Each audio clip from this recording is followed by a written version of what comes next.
जी जी वालेकुम। सर पिशावर वाला जलसा और कराची वाला, ये अभी लाहौर वाला, कौन सा जलसा बताएं? देखें जी, ये तीनों जलसों की ना अपनी अपनी एक अहमियत है।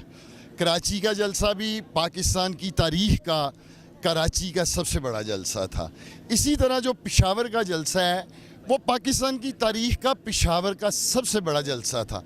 और आज जो लाहौर में जलसा हुआ है ये लाहौर की तारीख़ का सबसे बड़ा जलसा हुआ है।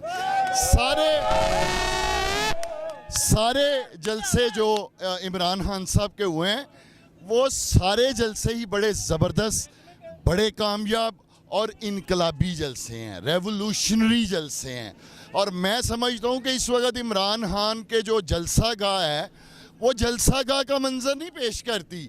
ऐसे लगता है जैसे पूरा शहर सामने खड़ा हुआ और खान साहब को सुन रहा है। पूरा शहर नज़र आता है स्टेज से। लाखों की तादाद में लोग जितने जलसा गाह के अंदर हैं उससे 2-3 गुना तादाद में लोग बाहर होते हैं। तो ये जलसे पूरा शहर जो है उमड़ के आ रहा है। अच्छा सर, इलेक्शन आप कब देख रहे हैं? देखें जी, हमारी तो डिमांड है, हम तो अपने जलसों में, तकरीरों में, हमारे तो वर्कर कारकुन गली गली में मुतालबा कर रहे हैं कि जी इलेक्शन करवाएं। और ये लोग जो हैं वो भाग रहे हैं इलेक्शन से, खुद को जमहूरी चैम्पियन कहने वाले। ये मरियम तो कहती थी इमरान खान साहब जब अवाम में जाएंगे तो उन्हें अंडे पड़ेंगे, टमाटर पड़ेंगे। बिलावल कहता था जी खान साहब के जलसे में 20 लोग नहीं आएंगे। तो आज ये फिर क्यों भाग रहे हैं इलेक्शनों से?